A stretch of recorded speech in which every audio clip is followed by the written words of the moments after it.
Assalamualaikum warahmatullahi wabarakatuh. Perkenalkan, nama saya Muhammad Tukasya. Saya mahasiswa dari UHAMKA, program studi perbankan syariah.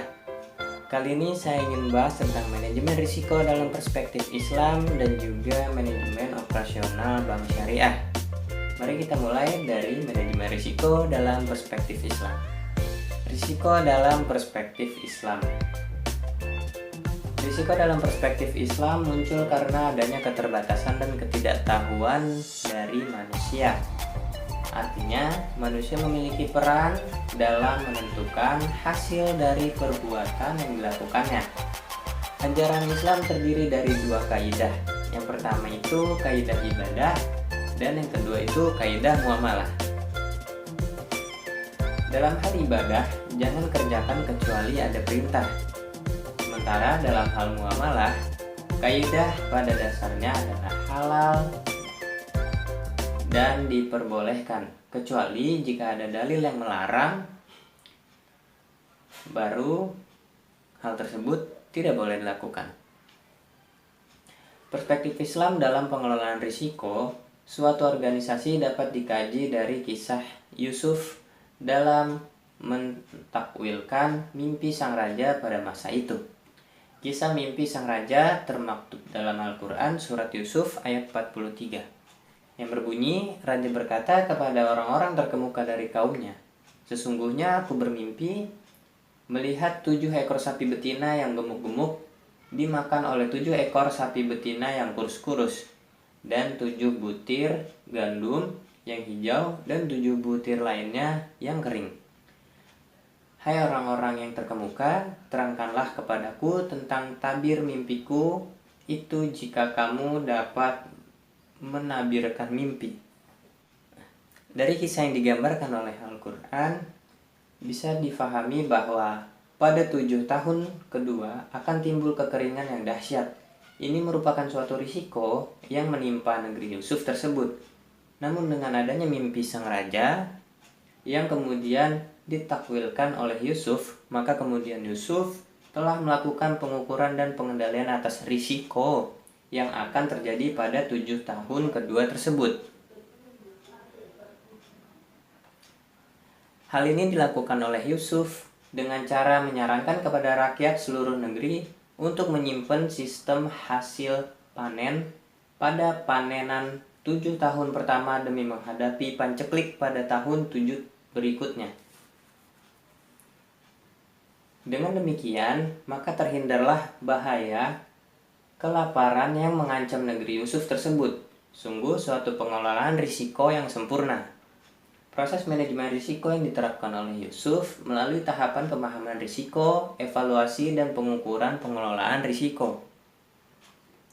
Dalam Al-Quran surat Luqman ayat 34, secara tegas Allah mengatakan bahwa tiada seorang pun di alam semesta ini yang dapat mengetahui dengan pasti apa yang akan diusahakannya besok atau yang akan diperolehnya. Sehingga dengan ajaran tersebut, seluruh umat manusia diperintahkan untuk melakukan investasi sebagai bekal dunia dan akhirat,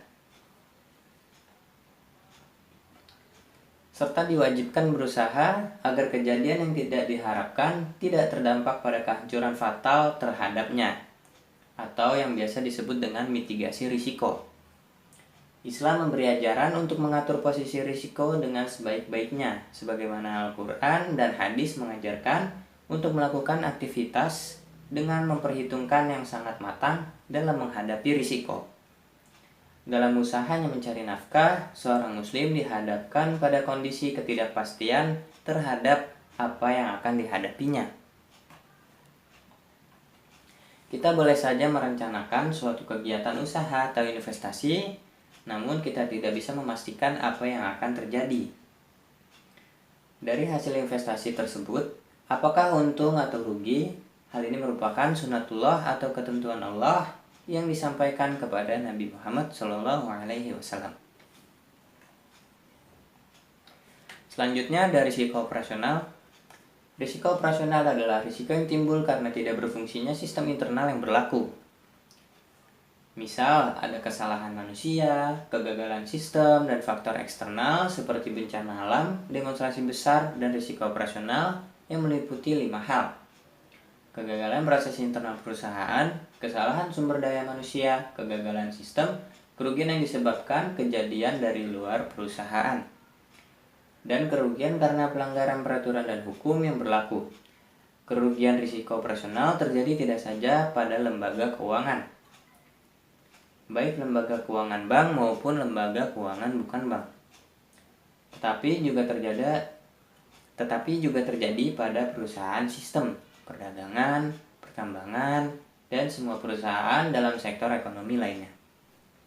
Menurut Johan Putro, risiko operasional adalah potensi penyimpangan dari hasil yang diharapkan karena tidak berfungsinya suatu sistem, SDM, teknologi, atau faktor lainnya. Risiko operasional bisa terjadi pada dua tingkatan, teknis dan organisasi. Pada tataran teknis, risiko operasional bisa terjadi apabila sistem informasi, kesalahan mencatat, informasi yang tidak valid, dan pengukuran risiko tidak akurat dan tidak memadai.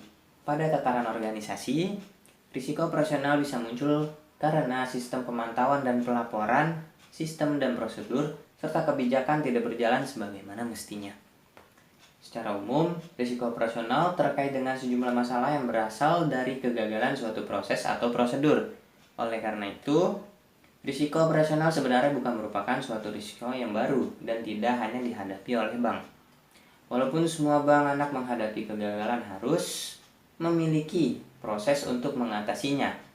Risiko operasional merupakan risiko yang mempengaruhi semua kegiatan usaha karena merupakan suatu hal yang inheren dalam pelaksanaan suatu proses atau aktivitas operasional. Selanjutnya ada beberapa klasifikasi rasio operasional. Yang pertama, kesalahan dalam pembukuan secara manual. Risiko dalam bidang pembukuan secara manual sebenarnya terjadi karena beberapa sebab, seperti pembukuan secara manual ditulis atau dicatat umumnya di kertas. Sehingga pada saat suatu kantor mengalami kebanjiran, kebakaran, atau kesalahan dalam peletakan, tidak bisa atau sulit untuk mencari penggantinya. Lalu yang kedua, risiko pada komputer. Komputer adalah teknologi yang selalu mengalami perubahan, terutama pada setiap program dan ditawarkan, sehingga mengharuskan kualitas IT dari para personelnya juga dapat diupdate setiap waktunya dengan tujuan berbagai permasalahan yang akan timbul di kemudian hari dapat dihindari. Komputer adalah masuk dalam kategori IT yang memiliki nilai pasar yang tinggi, sehingga setiap pergantian perangkat sistem dan biaya tenaga ahlinya selalu saja membutuhkan biaya yang tinggi. Selanjutnya ada pegawai outsourcing. Pegawai tersebut bukan pegawai tetap, dalam artian pegawai tersebut tidak bekerja hingga sistem, sehingga ia akan bekerja sebatas masa kontrak kerja saja. Dengan begitu, rasa tanggung jawab psikologis untuk menjaga perusahaan tidak begitu ia pikirkan, karena pegawai tersebut lebih bertanggung jawab kepada perusahaan penyalur. Klasifikasi yang berikutnya adalah kecelakaan kerja. Perusahaan harus memperbaiki sistem manajemen kerja yang telah diterapkan selama ini karena dianggap tidak efektif. Sehingga untuk menyempurnakan konsep sistem manajemen kerja yang baik, sebuah perusahaan kadangkala harus mengundang konsultan. Lalu ada juga nih cara penanggulangan risiko operasional. Dalam pengukuran risiko menurut Hin Sasiahan, risiko subjektif tidak dapat diukur secara akurat, tapi sebaliknya. Besarnya risiko objektif lebih dapat diobservasi dan diukur secara tepat. Beberapa konsep penting berkaitan dengan pengukuran risiko objektif adalah chance of loss dan degree of risk. Yang pertama, kemungkinan terjadinya kerugian atau chance of loss. Kemungkinan terjadi kerugian dalam jangka panjang atau frekuensi relatif kerugian didefinisikan sebagai change of loss. Konsep ini tidak ada artinya jika digunakan untuk kemungkinan terjadinya suatu kejadian. Konsep ini baru mempunyai makna penting jika diaplikasikan pada kemungkinan terjadinya dalam kejadian-kejadian yang jumlah besar atau frekuensi kejadian sangat sering. Jadi, change of loss dinyatakan dalam rasio perbandingan jumlah kerugian yang terjadi dibandingkan dengan jumlah kerugian yang mungkin dalam jumlah yang lebih besar dalam suatu kelompok. Lalu selanjutnya, derajat risiko atau degree of risk. Besaran risiko objektif yang timbul dalam suatu situasi yang biasa juga disebut sebagai derajat atau kadar risiko atau degree of risk adalah variasi relatif antara kerugian aktual dengan kerugian yang diharapkan. Lebih jelasnya, kadar risiko adalah kisaran penyimpangan dari kerugian rata-rata atau kerugian yang diharapkan yang ditaksir menggunakan kemungkinan kerugian atau change of loss. Lalu, selain pengukuran risiko objektif, menurut Susno Jojo Sudarso, pengukuran risiko dapat juga dilakukan dengan yang pertama, pengukuran frekuensi kerugian potensial adalah untuk mengetahui beberapa kali suatu jenis peril dapat menimpa suatu jenis objek yang biasa terkena peril selama suatu jangka waktu tertentu, yang umumnya 1 tahun. Berdasarkan dimensi frekuensinya, ada 4 kategori kerugian. Yang pertama, kerugian yang hampir tidak mungkin terjadi atau almost nil, yaitu risiko yang menurut pendapat manajemen risiko tidak akan mungkin terjadi atau kemungkinannya terjadi sangat kecil. Lalu yang kedua, risiko yang kemungkinan terjadinya kecil, yaitu risiko-risiko yang tidak terjadi dalam waktu dekat dan di masa yang akan datang kemungkinannya pun kecil. Lalu selanjutnya, kerugian yang mungkin atau moderate, yaitu kerugian-kerugian yang mungkin bisa terjadi dalam waktu dekat di masa yang akan datang. Selanjutnya, yang keempat, kerugian yang mungkin terjadi itu kerugian yang biasanya terjadi secara teratur, baik dalam waktu dekat maupun di masa mendatang, merupakan kerugian yang hampir pasti terjadi.